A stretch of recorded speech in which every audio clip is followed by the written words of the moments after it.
Hey legends, Nash Mackey here. I am creating a little video here on YouTube today because I wanted to delve into the topic of resilience, and this was too long to post on social media. Forgive the dodgy camera angle, forgive the probably influx of different noises around from the beautiful land I'm on. This is a gorgeous location that I find myself in with my amazing family. I felt very inspired to speak into this topic, so bear with the imperfections of this video and please receive kind of the deeper intent here on this video. So a couple of things. First of all, for those of you who don't know me, just to kind of give you some background as to why I might have a valid point of view on this subject of resilience. I am a breakthrough coach to high performers. I work with people. It's my full-time gig that I'm blessed to do.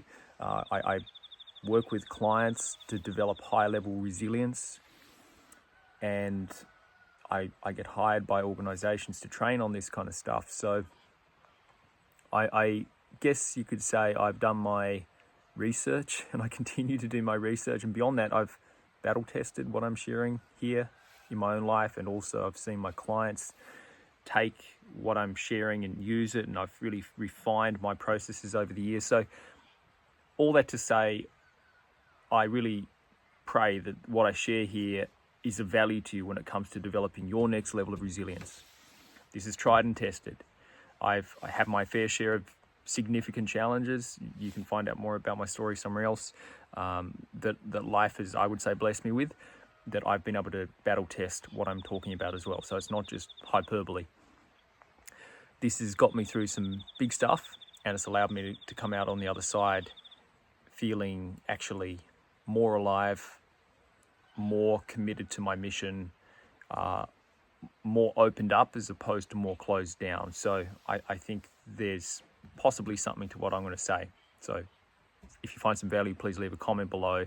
Please like this, please share this video out. Okay, so I want to say all this as well, that I'm the biggest work in progress. I don't sit here claiming to have all the answers.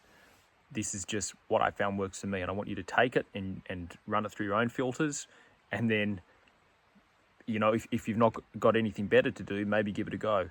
So let's talk about what I feel resilience is, what resilience is not, some of the misconceptions around resilience, and ultimately how you can develop greater resilience in your life.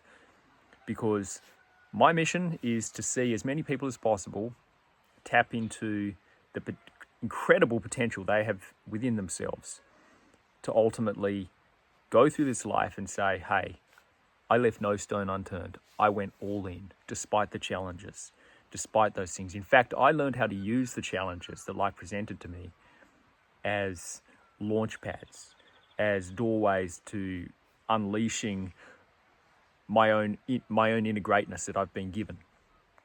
So I believe this is possible. I want to talk about what resilience is not.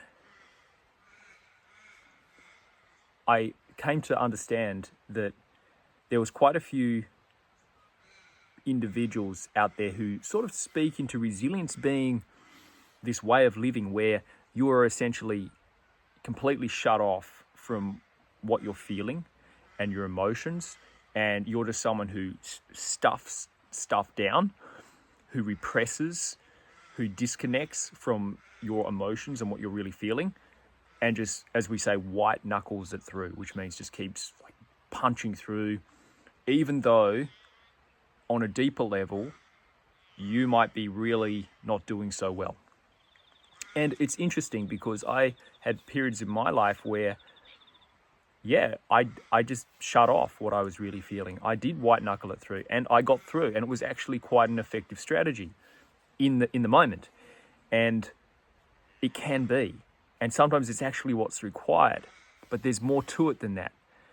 It's not true resilience in the long run. It might be a coping strategy in the moment, and it can be great. So for individuals who are frontline workers, I'm going to use this example. If you're, an emergency nurse, a doctor, a paramedic, police officer, fiery, maybe someone in the military.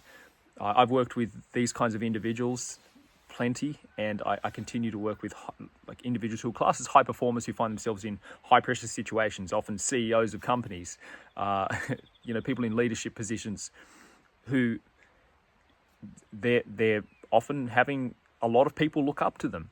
They are on the front line. They are in high pressure situations that they are really, I guess, required to show up on a very high level. Often it's life or death in these situations. And so I work with these people to develop greater bandwidth and actually be at their best on the highest level. And again, being at our best on the highest level doesn't ultimately come from just developing the strategy of pushing through, but coming out the other side a little more shaken up. So I found for myself, what I thought was resilient was, again, just a strategy that I'd learned that was effective in the short term, but not the long run. So what I mean by that was I could get through some big stuff.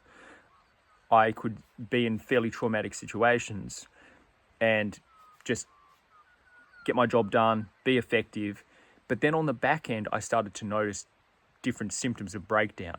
So I started noticing literal breakdown in my body. I would notice different skin conditions. I would notice pain through all my joints. I would notice sleep disruption. I would notice my system or my body. These are terms I use. I refer to my kind of patterns as my system, because that way I don't identify them with them. It's kind of beneficial to maybe practice that way of communicating. So my system would default to these patterns of coping. And if you're needing to constantly grasp for, the life raft through these different behaviors that you might find yourself engaging in, then it's a pretty clear indicator that something might be in disarray on a deeper level. You might feel like you're drowning on a deeper level, in other words. So I looked at all that and I realized I wasn't truly resilient.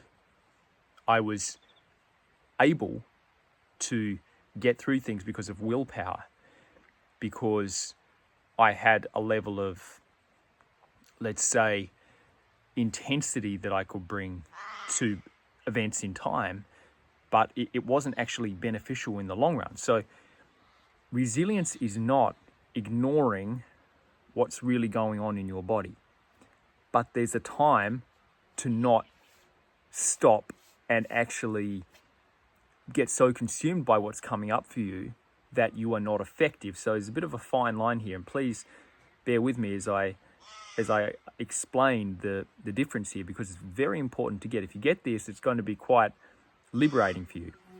So we want to ultimately be able to take on the challenges of life. We want to be able to be effective in our roles. We want to be in the fire, but ultimately we want to learn how to come out the other side and be stronger versions of ourselves, be more opened up emotionally.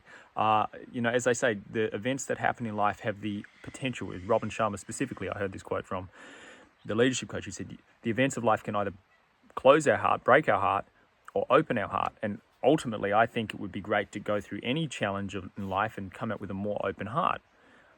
For me, personally, I think that it's a pretty worthwhile mission in life to aim to go through life, take on the challenges, navigate through the different challenges that present themselves in whichever form they do, and see how many of those you can go through and not become a more closed down, bitter, resentful version of yourself. Actually become a more opened up, full version of yourself, more loving, more compassionate, more connected to other people, more grateful, more present. For me, that's how I like to operate and what I aim for in life. So there's a lot of well-meaning people out there in the world, you might be one of them, who's going through the events in life. And you're doing your best. You're coming from the best place. You've got very high level positive intent, as we call it, behind what you do. But your system is not coping so well. It's not truly resilient. And you're at a point now where you're realizing that resilience isn't just pushing through, which is the misconception that a lot of people have. It's not just the ability to push through. That is not resilience. Is a short way of saying everything I've been saying so far. So what is true resilience? Well, I've just hinted at it. It's the ability to go through things, through the different events, and in fact, take on bigger challenges that can have the potential to shake you to your core, but it doesn't shake you to break you. It shakes you and really, it sounds a bit cheesy, but awakens you. It actually brings something to life. It is possible, and we know it's possible. You can just scan throughout history and see there's so many individuals who have gone before us who have actually done this. They've been through massive adversity and come out the other side stronger. They've actually used those challenges to become a more loving, a more present, a more impactful, a more, as we say, beneficial presence on the planet, as opposed to someone who's closed off, bitter, angry, resentful, and who's just spiraling in life. Now, the way, and I say it with so much compassion because, again, the human experience is so fascinating and everyone's on a different journey. But I guess I want more people to know that it's possible to develop this resilience where you go through big stuff. And despite going through that big stuff, you truly are okay. You are okay. It doesn't somehow take from you as much as it gives to you. And really, I believe if an event gives to us or takes from us, ultimately it comes down to our perception of it. So our perception determines, this is another way of saying what I just said, our perception determines whether or not an event will take from us or give to us. That is it. Because, we can skin things down to the nth degree, and we will find that every event has two sides to it. But what are we focused on? Whatever we focus on, we move toward, right? So you are capable of going through massive events in life and not just go through them, actually step into them. Now, why would you want to step into big challenges? Well, because that's how you grow. That's how you get to know what you're made of. That's how you get to meet your potential. And I think that's a worthwhile ambition. Do the work each day, equip yourself so you can step into greater level of challenge. And anything that's outside your comfort zone right now is going to feel like a challenge. So when I'm talking about challenges, essentially I'm saying get outside your comfort zone. Do things that are inspiring challenges for you, things that make you feel on that edge of, what's terrifying, but also what's really inspiring for you. Find that edge and pursue those things. But you won't do that if you are built up with all of this unprocessed energy, if you are on edge, if you don't have true resilience. So a key part of, deep part of building true resilience is actually dealing with those things that put cracks in the foundation of who you are. And what I mean by that is those big events you went through as a young person in your past, maybe as an adult, and you've experienced massive adversity in your life. Going and dealing with those, unpacking them, and acknowledging what you really felt in a moment, in time. Not saying, I went through that, but I'm okay, when you're really not okay. Remember, the body keeps score. And if your body's giving you symptoms and feedback, it's quite possible that there's something that's unresolved. If you are going through life right now and you're finding you're constantly snapping, things are just setting you off, and you're just boiling over, then something's not right. Like, you don't truly have resilience, and it's important to admit that. Again, resilience is the ability to go through things and not just survive them, but actually truly do better on the other side of them. And I want to make another distinction here as well. This is why I wanted to create a YouTube video. There's quite a bit I have to say on this topic because it's something I'm very inspired by. Hopefully receiving some value. Let me know in the comments below if you are. So I think a lot of people think resilience is actually just being able to go through events and not be shaken by them. And I actually want to just reframe that a little bit for everyone. I would say sometimes the greatest resilience I've seen is when you've been through an event that has rocked you to your core and you have felt all your human emotions come up, and yet you've gone back and extracted the gold from that event. And what I mean by that is taken something from it, learned something from it. And, this can't just be like a surface level learning. Oh, that taught me to not trust anyone or something like that. This needs to be deep shifts in your perception. And when you really do the real work, which doesn't require years and years in therapy talking about something, by the way, like with all love and respect for people who find that beneficial, great, do your thing. But for those of you who are like, I want to do this stuff, but I don't want to spend years in therapy, well, that's my world. I believe it's possible to do this stuff in a pretty effective and efficient short period of time. So you are able to go through a big event, and maybe you have, like, guess what? We've all been human, right? We've all had those moments where we've maybe known all this stuff, but we've fallen short. We've dropped the ball. Maybe you've been through a massive event and all of your stuff came up, and maybe it stripped you back. Maybe it just caused you to really fall apart.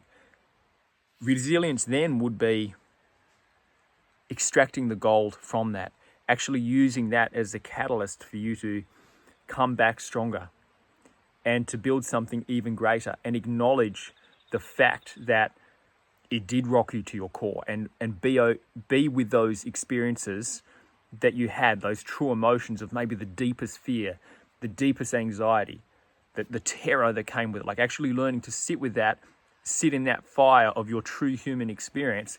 That is resilience. Resilience is actually feeling into your true human experience and not pretending that you are somehow a cyborg who doesn't have feelings. Like, this is what I've come to learn over the years. I used to think I was just pushing myself, forcing myself through something was resilience. No, resilience is actually feeling what is coming up for you on the deepest level and dealing with that stuff that you felt as a younger version of yourself in the past that maybe you felt, but maybe you repressed. Maybe you never acknowledged. Like, deal with that stuff, sit with it. Go to that edge, sit in the fire. Can be a very scary, intense place. But remember, you can't go back there. It's just about feeling what you felt so you can process the emotion. You can actually develop a greater bandwidth within yourself because you don't have all this pent-up emotion. A lot of people, I think, are scared to go and, crack open that lid and look in the past because they're like, I don't want to go back there. Well, you can't go back. You can't go back. Great news. But you can process that emotion. You can shift your perceptions. It was William James who said the greatest discovery of his time was that people can alter their life by altering their perceptions. So it is possible for you to develop great resilience. I believe that we are all aspiring for greater resilience. We all truly desire it. But there's certain misconceptions. In fact, there are industries, I believe, that keep people in patterns where they are not truly resilient. Now, I do just want to speak into the last point, which is there are times where, again, I shared this at the beginning, it's important where you don't allow your feelings to overwhelm you and you are able to use discernment. Okay, is now a time just to be on and show up at that high level and get a job done and execute? Or is now a time to decompress and process? We need to be able to have both. Just like a pro-level athlete. Pro-level athletes know there's a time for the intense training, but then there's a time for intense recovery. And if you're someone in a position, a CEO, a business owner, a frontline responder, who has a role essentially where you find yourself on that edge, having to perform, having to deliver, having to execute, then it's extremely important that you prioritize deep recovery, deep replenishment, deep processing. It can be quick, it can be effective, you can build practices into your life and perspectives ultimately where you start balancing stuff in the moment, where you start shifting your perceptions so things don't actually build up in your system. Because truly it's our perceptions of things that determine really the response we're going to have within ourselves and how energy is stored and processed within our body. There is so much available to us as humans. This is a topic I've studied for over a decade now. I've been fascinated by resilience for most of my life. I used to study resilient individuals even as a kid, but I've come to learn there are certain truths about resilience that I think are a little bit overlooked, and hopefully this video has clarified what true resilience is. I believe it's completely possible for you to become an even more truly resilient version of yourself. If this video has been helpful, drop a comment below. Thank you for bearing with the realness and just the imperfections of this video. From the heart, my name's Nash Mackey. I'm a breakthrough coach. If you've got something from this, please share, please like, please comment, or just one of those things would be greatly appreciated to help get this message out to more people. Big love.